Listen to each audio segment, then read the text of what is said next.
When Clara and Jason bought the old farmhouse, they called it their forever home. It sat on 5 acres of wild grass and rolling fog just outside the sleepy town of Ashmore, Illinois. The realtor mentioned it had character, which usually meant problems, but Clara didn't care. She loved the wide porch, the creaking floors, the hand-carved banister that had seen generations of families come and go. They had been married 4 years, together for 8, and their newborn daughter, Ava, was the center of their world.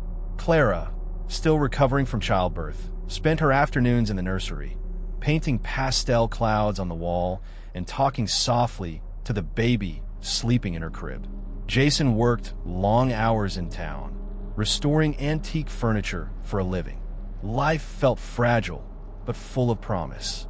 It was during one of those quiet evenings, about 3 weeks after they moved in, that the voice came through. Clara had been folding laundry in the hallway. The baby monitor, an old model they'd borrowed from a neighbor, sat on the dresser beside her, its little green light flickering in rhythm with the static hum. At first, she thought she imagined it, a faint sound buried beneath the white noise, something almost melodic. Then it grew clearer, soft, slow humming. A lullaby. Her heart jumped. She froze, listening. It wasn't Ava. Her daughter was too young to make any sound beyond coos and cries. And it wasn't Jason. He was downstairs, fixing a loose window latch. The melody rose and fell in a calm, deliberate rhythm, like a mother soothing her child. Clara's skin prickled. She leaned closer. "Jason," she called, her voice uncertain. The humming stopped. Then came silence. She unplugged the monitor. The static cut off with a pop, but the faint tune continued, as if coming from somewhere inside the room. She turned slowly, scanning the nursery. The rocking chair near the crib swayed slightly, though the air was still. Ava slept peacefully. Clara told herself it was a trick of the mind. Sleep deprivation, stress, postpartum nerves, it made sense. That night, she didn't mention it to Jason. The next morning, sunlight poured through the kitchen windows, and everything felt normal again. Jason made coffee, teasing her about how she kept jumping at every creak and groan the housemaid. When Clara finally confessed about the humming, he smiled gently. "It's probably radio interference," he said. "Those old analog monitors pick up signals all the time. Could have been a trucker's radio or something." He promised to buy a new digital one on his way home. By evening, the new monitor was installed. Sleek, modern, interference-free, the box promised. Clara felt better until that night. At exactly 2:13 a.m., the monitor crackled to life. Not static this time. A voice. A woman's whisper, urgent and low. "Don't let him in." Clara's blood turned to ice. She sat upright, staring at the monitor. "Jason," she hissed, shaking him awake. He blinked groggily. What's wrong?" "The monitor," she whispered. "Listen." For a long moment, nothing. Then again, clearer this time, a whisper that seemed to come from inches away from the microphone. "Don't let him in." Jason jumped up, heart pounding. He rushed to the nursery, Clara right behind him. The door creaked open. Ava lay in her crib, sleeping soundly. The room was dimly lit by the night light shaped like a moon. The curtains fluttered slightly, and that's when Jason noticed the window was open. He crossed the room, closing it firmly, but his hand froze when he saw the marks on the floor, smudged, wet footprints, too large to be his, leading from the window toward the crib and then back again. Clara gasped, pulling Ava into her arms. Jason grabbed the baseball bat he kept in the closet and ran outside. The yard was empty, but near the tree line he found impressions in the mud, fresh shoe prints leading toward the woods. The police arrived within the hour. They combed the property, searched the outbuildings, and found signs that someone had been living in an old tool shed behind the barn. Empty food cans, a dirty blanket, and a newspaper dated 2 days earlier. When Clara asked if it could have been the same person who had been inside the house, the officer hesitated.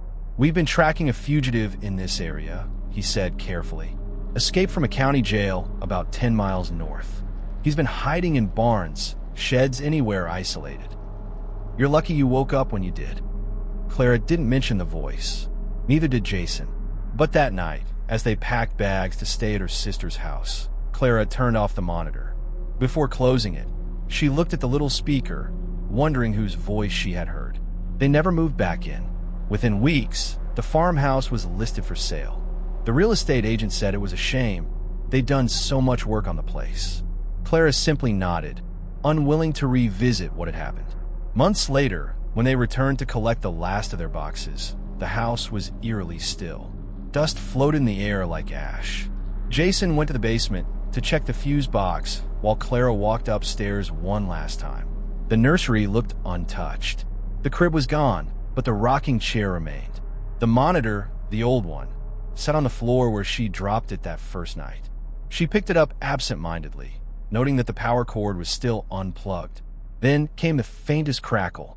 At first, she thought it was interference from Jason's tools downstairs. But then, soft and unmistakable, the voice whispered, "You're welcome." Clara's hands went cold. The monitor wasn't even connected to power. She backed away slowly, her breath trembling. Jason called from the hallway, asking if she was ready to go. She didn't answer right away. Her eyes stayed locked on the silent green light, dead but somehow alive. Finally, she set the monitor down on the windowsill, her reflection pale in the glass. "We're leaving," she whispered, more to the house than to Jason. As they drove away, Clara looked back one last time. The farmhouse stood dark and still, except for a faint flicker in the upstairs window. Later that week, Clara learned from a local newspaper that the fugitive had been captured several miles away. But what unsettled her most was one small detail in the article. The man had been caught after breaking into a farmhouse and attacking the owner. The police said he had confessed to attempting to enter another home earlier that night, but claimed someone had warned the couple inside. He said he heard a woman's voice whispering from the window, "Don't let him in." The Appalachian Mountains rise like a green wall against the Carolina sky, endless and ancient. Even in summer, the forest feels older than memory, its roots tangled in fog, its silence as heavy as a held breath. In June of 1981, Marlene Carter, 29 years old, disappeared somewhere along the Cold Creek Trail, a stretch of wilderness just outside Boone, North Carolina. She wasn't new to hiking. Friends described her as calm, methodical, and deeply private, a woman who found peace in solitude and who often said she could hear herself think only among the trees. That year, she'd planned a 10-day solo trip to clear her mind after a difficult breakup. She left her car at the ranger station on June 12th, signed the trail log, and started her trek with a 40-pound pack, a compass, and a spiral-bound journal she always carried. She never came back. On the 5th day of her trip, Marlene's parents called the rangers. She was due to radio in at least once during her hike, but the signal had gone silent. By the time search teams reached her last known campsite, they found her tent still standing, firewood neatly stacked, and her journal open on a small folding table. At first, her writing was ordinary. Notes about the weather, the call of whippoorwills at night, sketches of the mountains. Then, on the 3rd page, the tone shifted. June 14th, there's someone else on the trail. Heard footsteps behind me, but when I turned around, no one was there. Might just be echoes. A few pages later. June 15th, the forest sounds strange today. Bird calls repeating too perfectly. Even my own whistle came back, wrong, like it was mocking me. And then, the final entry before the journal broke off. June 16th, something is mimicking me. The words were scrawled hastily. The pencil pressed so hard it tore the paper. Rescuers combed the mountains for days. Bloodhounds sniffed along the trail, helicopters scanned the ridges, and dozens of volunteers searched through the dense underbrush. The area was notorious for its echoing valleys and its unpredictable weather. Fog could roll in within minutes, swallowing sound and sense of direction alike. On the 7th day, 2 searchers reported hearing something that stopped them cold. A woman's voice, faint but distinct, calling, "Help. I'm here." It was coming from deep within the ravine. The voice sounded exactly like the missing woman. They'd been playing Marlene's recorded voice from her answering machine earlier for comparison. The rescuers followed the sound for nearly a mile, shouting her name, but the terrain kept shifting, the echoes bouncing from ridge to ridge.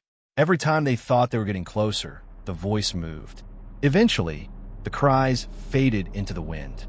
When they checked the ground, there were no footprints, no scent trail, and the underbrush was untouched, as though no one had passed through in days. One of the searchers, a veteran ranger named Don Avery, later told a reporter, "It wasn't an echo. It was leading us somewhere. Every time we called, it called back, like it wanted us to follow." On June 22nd, 10 days after Marlene's disappearance, a helicopter spotted something from above, a flash of silver about 12 miles from her camp, deep in an unmarked part of the forest. It was her emergency blanket. Ground teams reached the spot the next morning. They found her body sitting upright beneath a cedar tree, her back against the trunk, her backpack beside her. Her eyes were closed. There were no signs of violence or struggle, no animal bites or claw marks. Her hands were folded in her lap, and her face was peaceful, almost serene. The coroner estimated she had died from dehydration and exposure 3 days before she was found. But the strangest part wasn't where she died. It was how she got there. 12 miles of rough, mountainous terrain lay between her last known campsite and where she was found.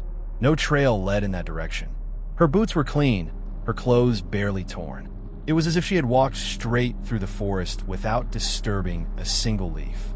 Her journal was still in her pack. The final entry was brief and unsettling. "It's calling my name, but it sounds closer each time." The official report listed the cause of death as hypothermia and starvation due to being lost in the wilderness.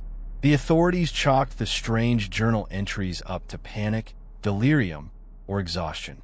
But those who had searched for her disagreed. Rangers who'd worked the case said they'd never seen someone vanish so completely in such a small area. And the recordings taken during the search, radio transmissions where her name echoed faintly after each call, were quietly locked away and never released to the public. Marlene's parents held a small service in their hometown. Her father requested that her journal not be published. But rumors spread, and the story of the Mimic of Cold Creek Trail became a piece of local folklore. Every few years, someone new goes missing on that same stretch of wilderness. Most are found, but several have reported hearing a woman calling for help just before they lost their way. One hiker, interviewed in 1998, said, "It wasn't just any voice, it was my own. It kept saying my name, asking me to follow." In 2003, a park ranger named Olivia Ward was patrolling the Cold Creek area when her radio picked up a faint, distorted voice. It was a woman's, calm but distant. The only words that came through clearly were, "I'm here. Please help." The signal repeated 3 times before cutting out. When Olivia traced the transmission, she found herself near the same cedar grove where Marlene had been discovered 22 years earlier. No hikers were reported missing that week. A year later, the trailhead was renamed Carter's Hollow. A plaque near the start of the path reads, "In memory of Marlene Carter, 1952 to 1981, who loved the wilderness more than fear itself." Locals say that if you walk the trail alone after dark and call her name, the forest will answer, not as an echo, but as her voice, distant and trembling, whispering the same thing she wrote before she died. "It's calling my name, but it sounds closer each time." The county morgue in Shreveport sat at the edge of the cemetery, a squat brick building with no windows and a constant smell of bleach. It wasn't the kind of place most people lingered after dark, but Earl Whitman did. Earl was the night attendant. 57 years old, soft-spoken, with a hunchback and a habit of humming old country songs while he worked. He'd been there for nearly 2 decades. The day shift technicians said he was harmless, just lonely. He had no family, no friends outside of work, and lived in a single-room apartment above a laundromat. But when Earl talked about his job, there was a glint in his eyes, the kind that made people uneasy.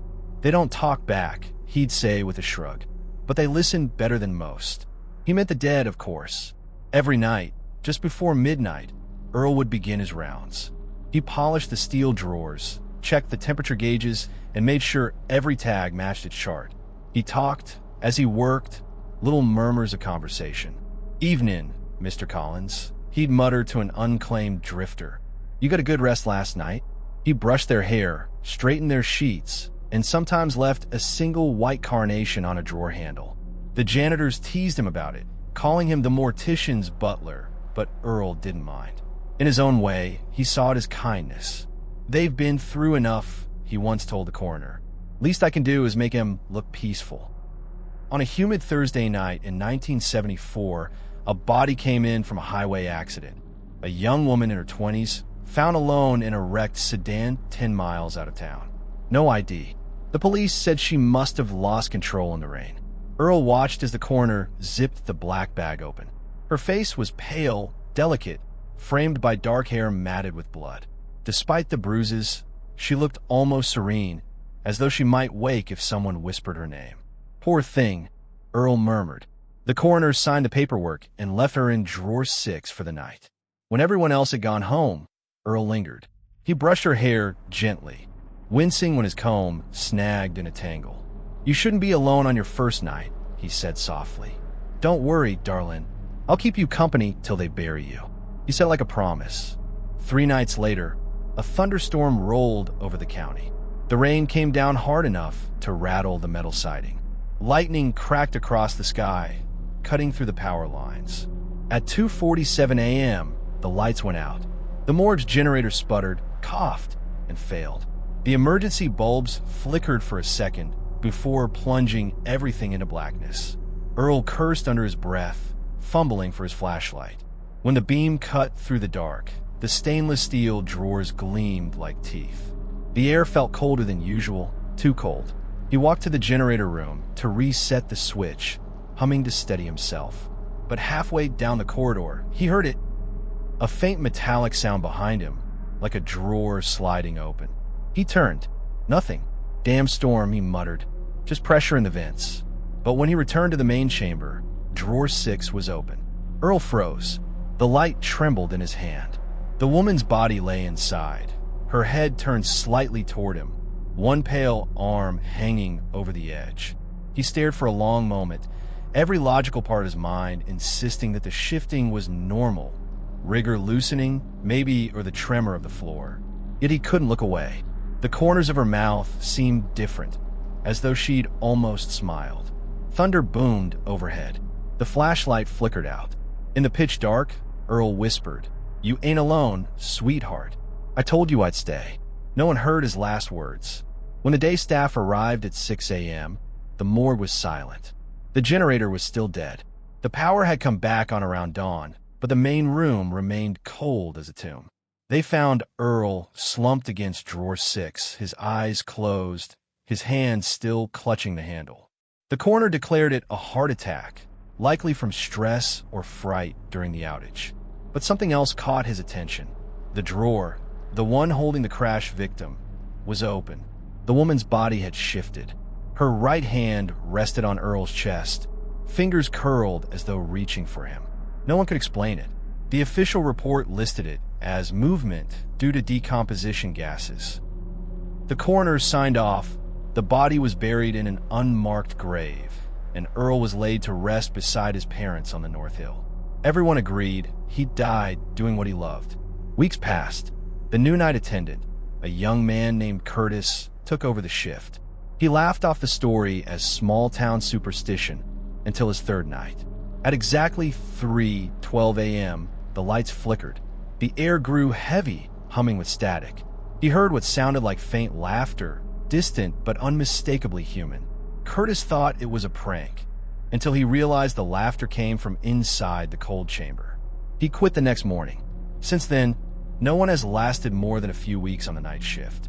Some say they hear footsteps pacing the hall, a man's low voice telling jokes to no one.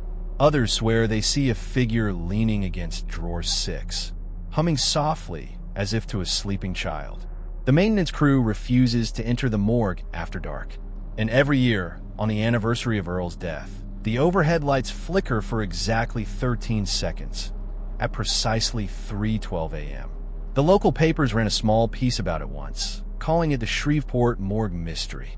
They quoted a former employee who'd known Earl for years. He wasn't crazy, she said, just lonely.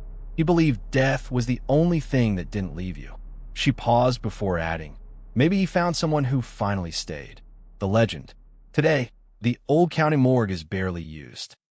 The town built a new facility closer to the hospital, leaving the brick building to gather dust.